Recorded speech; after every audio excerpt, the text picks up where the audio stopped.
hi Hello whole Toomblers, and welcome to the entire lore of Hollow Knight. Now you may ask, what credentials do you have to summarize the entire lore of Hollow Knight? Well, dear viewer, I have seen hit 1998 movie A Bug's Life once, or even twice. So I think I have a good understanding of these little critters. So let's dive in, starting as always from the beginning. In the distant year of 2019, in the far-off land of Melbourne, Australia, a man by the name of Joe, after obtaining something called a mortgage, bought a 2-bedroom, 1-bathroom home with garden and easy commute to the city center. But then, just a year after his purchase, an illness struck the whole planet, which forced Joe to stay home. So to pass the time, he decided to delve deep into the dark art of gardening. Utilizing the life essence of animals, he nurtured his garden, which in turn sprouted all sorts of horrific devil spawn. Fortunately, after a year of dark magic, the illness calmed, and Joe forgot all about his dark ways. And it is in the aftermath of Joe that the story of Hollow Knight begins. One of the creatures that went extinct as the well of dark gardening magic dried up were the worms, giant creatures almost 10 centimeters or 1 burger long, who had the magical gift of precognition and were extremely annoying about it. Like, I know you told me to bring an umbrella, Dave, but part of the fun is not knowing, so shut up about the I told you so's. Anyways, this particular worm decided to transform itself to avoid dying, and from this transformation came the Pale King. And if there's one thing you gotta know about worms, is that they want to be praised and worshipped constantly. And to obtain it, they build kingdoms and amass followers. One small hitch in this plan, however, is that the land where Hollow Nest was to be built was already inhabited by several tribes. And unlike other gods who wanted to build a kingdom, the Pale King actually tried to talk and make agreements with the natives, which actually worked very well. Turns out you don't have to murder everyone that thinks you smell funny. The only 2 tribes that weren't pretty chill with the Pale King were the bees, who decided to just hide and pretend nothing was happening, and the inhabitants of Deep Nest, who, made their disdain for the Pale King very clear. And so, the Pale King created the city of stuff. The name changes after certain events, and the previous names aren't nearly as good as City of Tears, but regardless, like the egomaniac he is, right after creating the City of Smiles, the Pale King started building temples and statues to the most handsome, fairest king of them all, himself. He was so handsome and loved by his people so much that he had to build his castle far, far, far from the center so that nobody could come there easily. Except of course his nymphomaniac wife, friend, partner, the freaky bug to out-freak them all, who presumably had to be carried around by servants, which weren't allowed to complain. During this period of affluence, the Kingdom of Hollow Nest started the Industrial Revolution. They started mining precious minerals, like that one beer bottle that Joe dropped once, or marbles which some kid threw into the yard. And to transport them, they set up the stagways, which were also used as a form of public transport. And as every government does, the Pale King decided to flex these new riches by building a massive piece of public infrastructure that was mostly unnecessary. And for some reason, he decided to try and build part of it in Deep Nest. You know, the only place that hates his guts. And that went accordingly. For some reason, the Pale King decided to not even have any escort. Not even his main soldiers, the 5 Great Knights. Pictured here out of, yeah. If you're wondering why I'm showing this instead of them, it's cause 3 of them are dead and the remaining 2 are struggling to cope with it.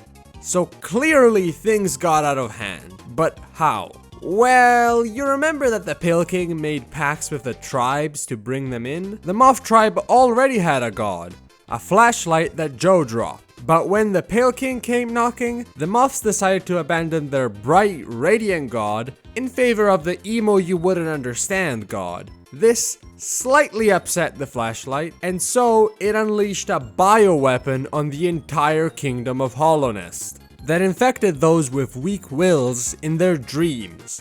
And thanks to the Industrial Revolution, Hollownest had a whole class of weak-willed bourgeoisie. So they went into lockdown and panicked to find any solution. Some decided that maybe if they sucked the souls out of enough bugs, they could be immune.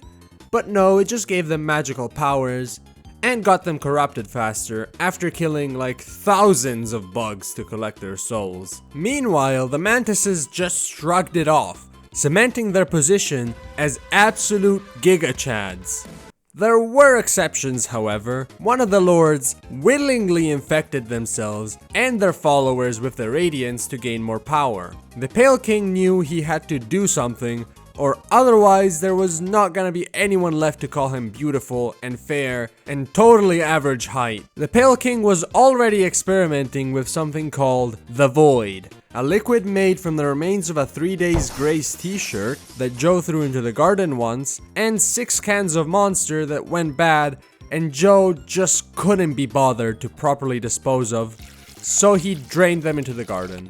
The Void would allow the Pale King to create a creature with no will or mind for the flashlight to break, thus allowing for it to be contained and forgotten about, because nothing could ever go wrong with that. So to make these vessels, he dialed up the White Lady, and after stuff, they made many eggs and tossed them down into the abyss, and then let the battle royale of offspring start, because if they can climb real good, they have got to be the one. And so the Hollow Knight was chosen, and to be certain that no losers got out, the Pale King locked them all in, alongside Tim, whose one job was not pulling a lever. And with the Hollow Knight chosen, they were trained to fight, because, well, I have a quote here from the Pale King. "Ain't no son of mine gonna be a wimp. He's gonna be a real big fighter." And real big he got. This is what leg day could do for you. Now that he had a vessel to contain the flashlight, he needed some way to protect this vessel. And so he decided to create a tomb locked using 3 souls. Lurian, a huge Pale King fanboy, Monomon, the scientist who made this whole thing work, and Hera the Beast, the Queen of Deepness. You know, the place that hates the Pale King. She took a bit more convincing. In the end, Hera was convinced to join in exchange for a child. So yeah, total tsundere. The child was this unimportant character called Hornet. With Hera convinced, the Hollow Knight was locked in the black egg by the 3 dreamers. And it worked! For 3 seconds.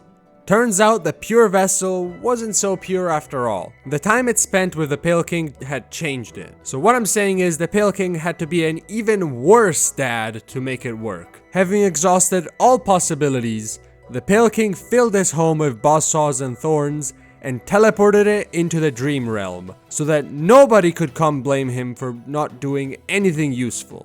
He would eventually die due to lack of praise, when 2 whole seconds passed where not a single soul said anything positive about him, not even a compliment for his hair. So you'd remember how the Pale King locked the abyss so no losers could leave? Well, seeing that the king himself was a giant loser, the lock let some of the vessels out, including the knight, the protagonist of the game. But they decided to go somewhere else for a while, and during this time, the perfect vessel broke even further, causing even more radiance to leak out, and it's now that the game takes place. Now, I would talk about the ending, but Team Cherry decided to create a quantum ending with 5 endings existing at the same time, so instead I'm gonna talk about each ending individually. Ending 1, the speedrunner ending. In this ending, you skip past all the important stuff, all the character development,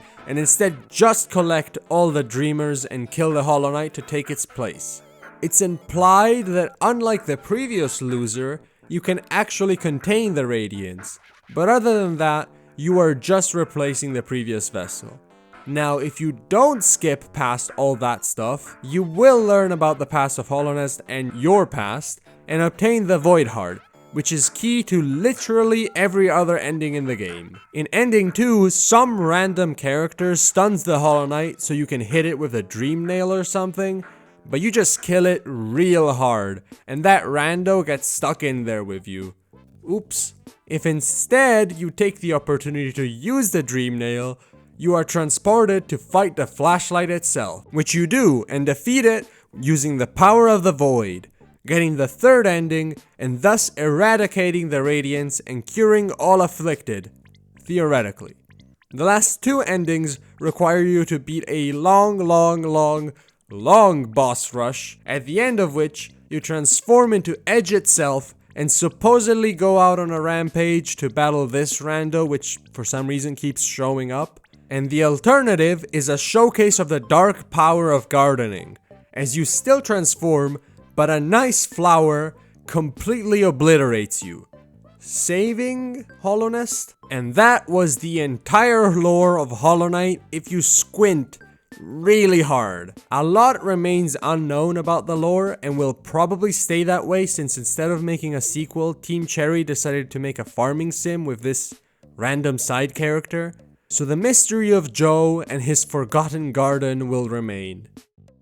Until I get there to get my ice cream back! Turns out Bob felt bad and bought me a new ice cream. So I didn't need to destroy Hollow Nest, but it sure made me feel better. Anyway, Hollow Knight's lore gets a scream and a can of bug spray out of 10. Now like, subscribe, and comment about your favorite bug so I can exterminate that one specifically. Otherwise, I will go to Team Cherry and give them more ideas for Silksong.